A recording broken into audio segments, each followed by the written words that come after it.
Hello students, welcome to my channel. आज हम लोग क्लास 10th एक्सरसाइज 5.2 को डिस्कस करने वाले हैं, जिसका क्वेश्चन नंबर 1 है और उसका मैंने 2 पार्ट लिया है। पिछले वीडियो में बच्चों मैंने ए के बारे में बताया था। ए जो होता है वो एपी का फर्स्ट टर्म होता है। डी जो है वो कॉमन डिफरेंस है। इसको मैंने डिस्कस किया है और आप पिछले वीडियो में जाके देख सकते हैं। जल्दी से जाके मेरे चैनल को सब्सक्राइब कर दीजिए। अब हम लोग इन दोनों क्वेश्चन पे चलेंगे। मैंने आपको बताया है ए जो होता है वो फर्स्ट टर्म होता है। यहाँ क्वेश्चन में ए गिवन है, डी भी गिवन है और एन भी गिवन है। ए 7 है, डी 3 है, एन 8 है।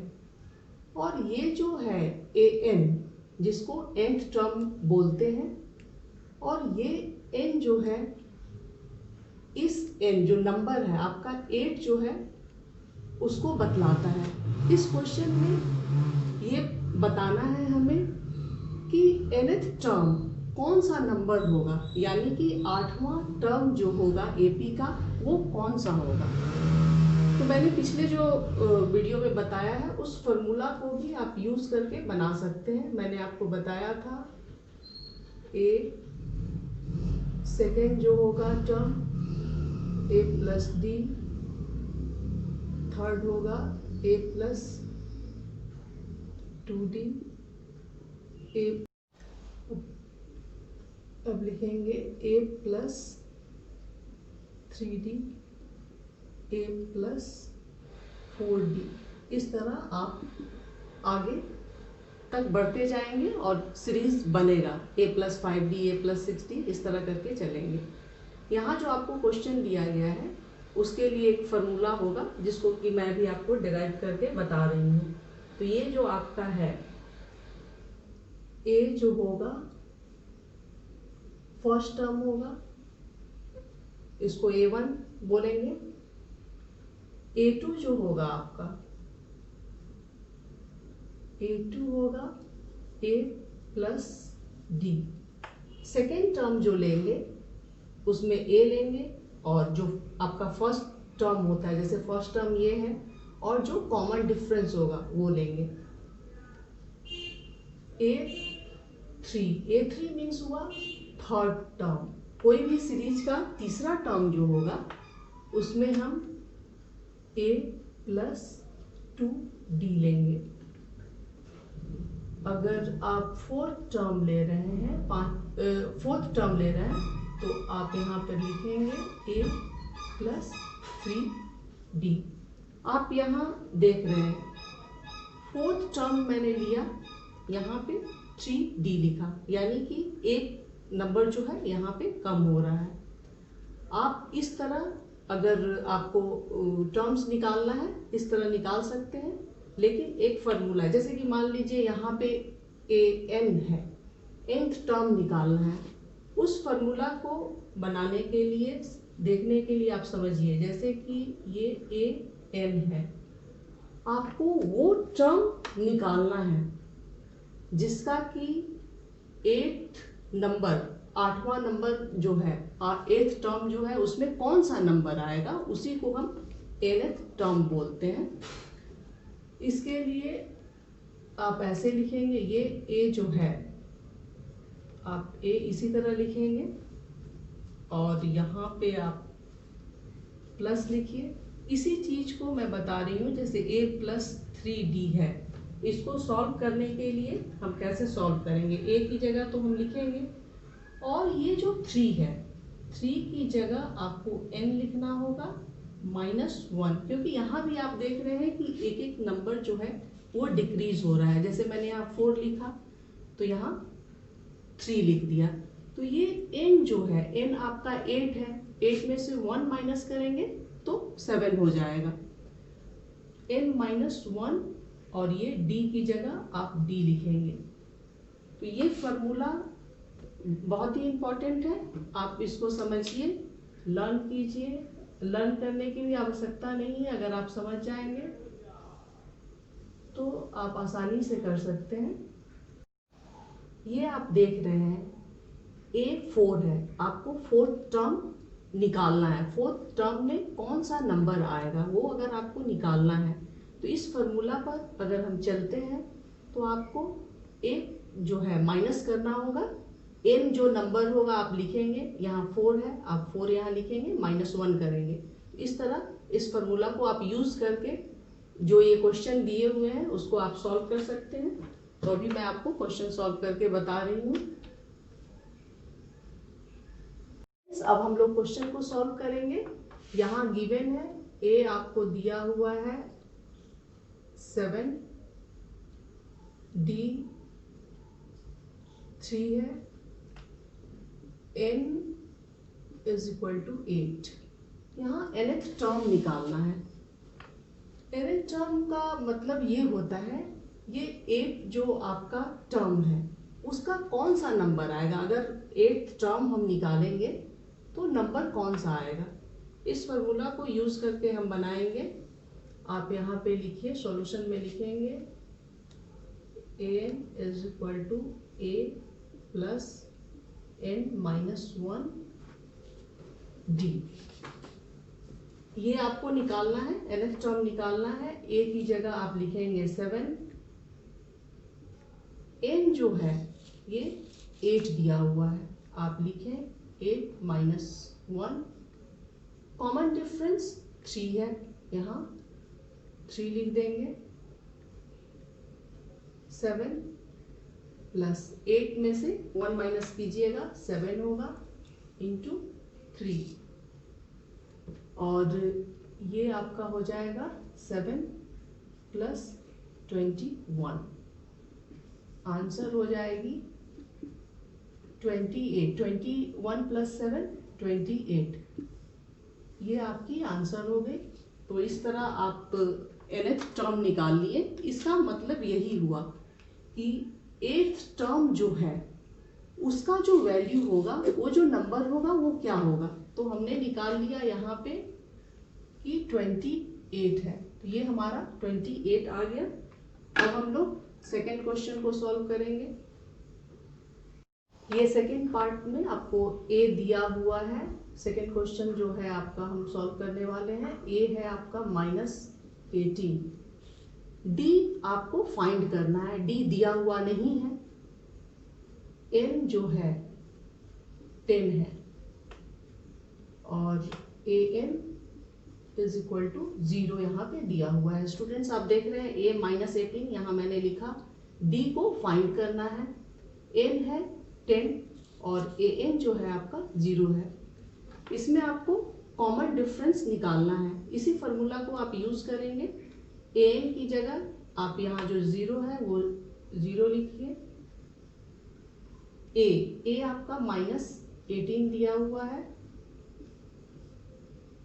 प्लस n है 10, -1 लिखेंगे और ये d हो गई, क्योंकि d हमें फाइंड करना है। ये आपका हो जाएगा -18 प्लस 10 में से 1 माइनस करेंगे, 9d हो गई। 18 को आप इधर ले लीजिए तो ये आपका माइनस है, प्लस हो जाएगा। 18 इज इक्वल टू 9d लिखिए, प्लस की साइन है, और 9d इज इक्वल टू 18 हो गया। d निकालना है, आप लिखिए यहाँ पे। ये जो 9 है वो नीचे चला जाएगा, 18 अपनी जगह पे होगा और 9 जो है वो नीचे आ गया। 9 2 जा 18। इस तरह हम लोग d निकाल सकते हैं। और जिन बच्चों को कंफ्यूजन हो कि इधर या फिर उधर ले जाना है, तो जैसे मैंने ये माइनस इधर किया, आप इस चीज को ऐसे भी लिख सकते हैं। 9d is equal to 18, d is equal to 18 यहाँ पे होगा और 9 इधर हो जाएगा। 9 2 जा 18। इस तरह भी आप सॉल्व कर सकते हैं, या तो आप इसको इधर ले जाइए या जैसे भी आप कर सकते हैं। तो आंसर जो आपकी होगी, जो कि हमें निकालना है, d निकालना है, कॉमन डिफरेंस बोलते हैं, तो d आपकी 2 हो गई। इस तरह इस फॉर्मूला को यूज करके आप निकाल सकते हैं। मैंने कॉमन डिफरेंस निकाल लिया है। स्टूडेंट्स, अब हम लोग क्वेश्चन नंबर 1 का थर्ड पार्ट सॉल्व करने वाले हैं। यहाँ आपको a फाइंड करना है। कॉमन डिफरेंस -3 दिया हुआ है और n जो है 18 दिया हुआ है और an -5 है। ये जो 18th टर्म जो है आपका n जो है वो 18th टर्म है जिसकी वैल्यू जो है -5 है। तो ये सारे गिवन है और a आपको निकालना है। तो हम यहाँ पे सॉल्यूशन में लिखेंगे d is equal to -3, n is equal to 18, an is equal to -5 और हम फार्मूला को यूज करेंगे जो कि मैंने अभी आपको बता दिया है। लिखिए आप an is equal to a plus n minus 1 d। ए आपको फाइंड करना है। ए की जगह आप ए लिखेंगे, एन की जगह आप -5 को लिखेंगे। यहाँ आप -5 लिखिए। ये मैं थर्ड पार्ट को सॉल्व कर रही हूँ। एन की जगह मैंने -5 लिखा। ए को फाइंड करना है। एन 18 दिया हुआ है, 18 है, -1 आप लिखेंगे, फार्मूला में ये है ही। और d जो है d -3 है, यहाँ पे देखिए -3 है, -3 लिखेंगे, इसको ब्रैकेट में लीजिए। यहाँ अब हम सॉल्व करने वाले हैं तो यहाँ -5 एज इट इज हो जाएगा। a की जगह आप a लिखेंगे प्लस 18 में से 1 जाएगा 17, ब्रैकेट को ओपन करेंगे इंटू ये -3 हो जाएगी। ये जो है आपका ये -5 a, ये प्लस है और ये माइनस है। आप यहाँ पे माइनस पहले लिख लें। 17 इंटू 3 51 हो जाएगा। ये प्लस है और ये माइनस है, ब्रैकेट ओपन होगा, प्लस माइनस माइनस हो जाएगा। ये जो a है आपका, या फिर आप यहाँ -5 लिखिए, ये माइनस है, इधर आप लेके आएंगे प्लस 51 हो जाएगा और ये a हो गया।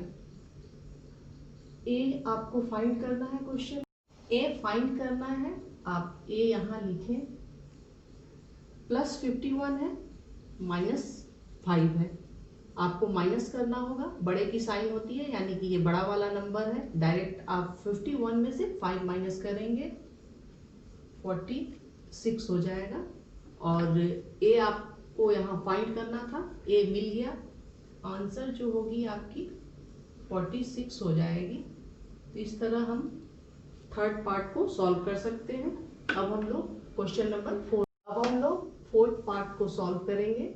यहाँ a -18.9, d 2.5, n फाइंड करना है आपको और an दिया हुआ है 3.6। इसमें भी आपको कौन सा टर्म होगा वो आपको फाइंड करना है। तो हम लोग फार्मूला लिखेंगे और सॉल्व करेंगे। यहाँ पे सॉल्यूशन लिखिए। ये फोर्थ पार्ट को मैं सॉल्व कर रही हूँ। d है